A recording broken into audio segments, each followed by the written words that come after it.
ఓం నమ శివాయ. కార్తీక పురాణం 24వ అధ్యాయం. విప్రుల ధర్మబోధ. అంబరీష, పూర్వ కర్మానుసారి అయి నీకిప్పుడు 2 ప్రక్కల నుంచి కంఠపాశ రజ్జువుల ఈ ధర్మ సంకటం ప్రాప్తించింది.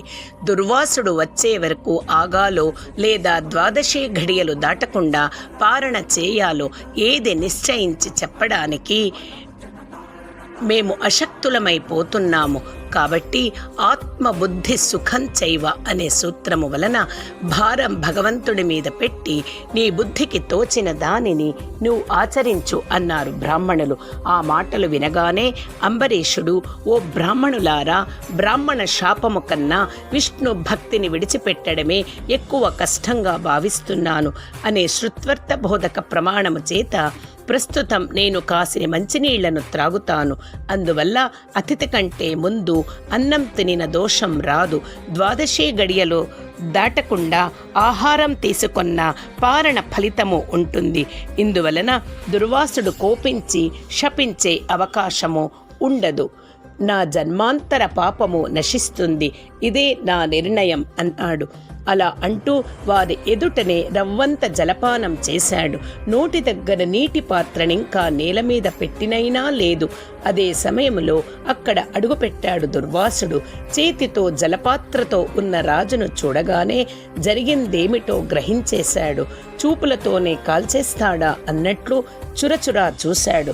మాటలతోనే మారణహోమం చేస్తాడా అన్నట్లు, రే దురహంకారపూరిత రాజాధమ, అతిథినైన నేను లేకుండానే ద్వాదశి పారణం చేస్తావా?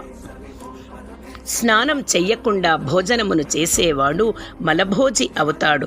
పరునికి పెట్టకుండా తానొక్కడే తినేవాడు పాపభోక్త అవుతాడు. తానాహ్వానించిన అతిథికి పెట్టకుండా ముందుగా తనే భోజనము చేసేవాడు అశుద్ధంలో పురుగువలే మలాషియే అవుతాడు. పక్వమైనది కానీ, ఫలము కానీ, పత్రము కానీ, నీళ్లు కానీ భోజనార్థంగా భావించి సేవించినదేదైనా సరే అన్నముతో సమానమే అవుతుంది. అందువలన నీ చేత అంగీకృతుడైన అతిథిని నేను రాకుండానే నాకంటే ముందుగా అన్న ప్రతినిధిగా జలపారణమును చేశావు. బ్రాహ్మణ తిరస్కారి అయిన నువ్వు బ్రాహ్మణ ప్రియుడైన విష్ణువునకు భక్తుడివి ఎలా అవుతావు? యథా పురోధస్వన్యం మదమోహన్మహీపతే, నీ పురోహితుడు చెప్పినట్లు కాకుండా మరో విధంగా ఆచరించే మదమోహితుడిలా ప్రవర్తించావు నీవు అన్నాడు దుర్వాసుడు. ఆ అగ్రహానికి భయకంపితుడైన అంబరీషుడు దోసిలి నొగ్గినవాడై, మునీంద్ర, నేను పాపినే, పరమ నీచుడనే అయినా నిన్ను శరణ కోరుతున్నాను. నేను క్షత్రియుడను కనుక ఏ అభిజాత్యహంకారము వల్లనో తప్పునే చేశాను. కానీ నువ్వు బ్రాహ్మణుడవైన కారణముగా శాంతాన్ని వహించు, నన్ను రక్షించు. నీ వంటి గొప్ప ఋషులు తప్ప మమ్మల్ని ఉద్ధరించే వాళ్ళెవరుంటారు అంటూ అతని పాదాల మీద పడి ప్రార్థించాడు. అయినా సరే ఆ దుర్వాసుని కోపం తగ్గలేదు. మణి మకుటాన్ని ధరించే ఆ అయోధ్యాపతి శిరస్సును తన ఎడమ కాలితో తన్నివేశాడు. రవంత ఎడంగా వెళ్ళి ఎవరికైనా కోపం వచ్చినప్పుడు ప్రార్థిస్తే వాళ్ళు శాంతులవుతారు. కానీ నేనలాంటి వాడిని కాను. నాకు కోపం వస్తే శాపం పెట్టకుండా ఉండను. చేపగాను, తాబేలుగాను, పందిగాను, మరుగుజ్జువానిగాను, వికృతమైన ముఖం కలవానిగాను, క్రూరుడైన బ్రాహ్మణునిగాను, జ్ఞానశూన్యుడైన క్షత్రుయినిగాను, అధికారం లేని క్షత్రుయినిగాను, దురాచార భూయిష్టమైన పాషండ మార్గవేదిగాను, నిర్దయాపూర్వక బ్రాహ్మణ హింసకుడైన బ్రాహ్మణునిగాను 10 జన్మల గర్భనరకాలను అనుభవించు అని శపించాడు. అప్పటికే బ్రాహ్మణ శాప భయంతో అవాక్కై ఉన్నాడు అంబరీషుడు.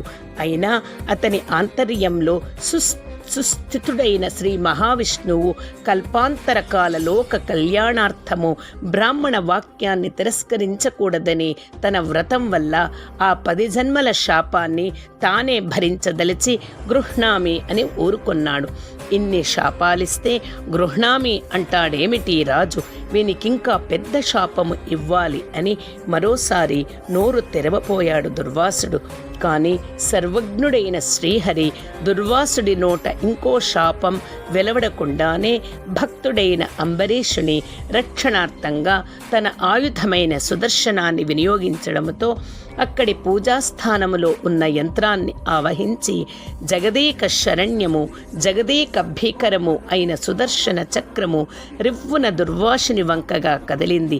అచేతనాలైన పూజిత సంజ్ఞలలోంచి జడమైన విష్ణు చక్రం దివ్య కాంతి ప్రభా శోభితమై తన వంకగా కదిలి రావడాన్ని చూడగానే దుర్వాసుడు త్రుళ్ళిపడ్డాడు.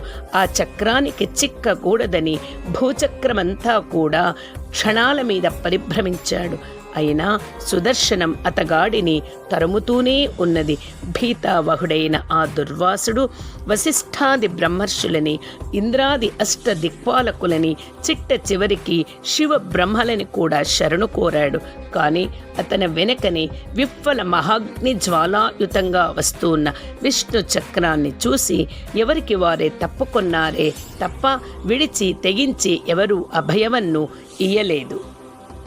ఇట్లు స్కాంద పురాణాంతర్గత వశిష్ఠ ప్రోక్త కార్తీక మహాత్మ్యమందరి 24వ 24వ రోజు పారాయణం సమాప్తం. ఓం నమః శివాయ, ఓం నమః శివాయ, ఓం నమః శివాయ. హర హర మహాదేవ.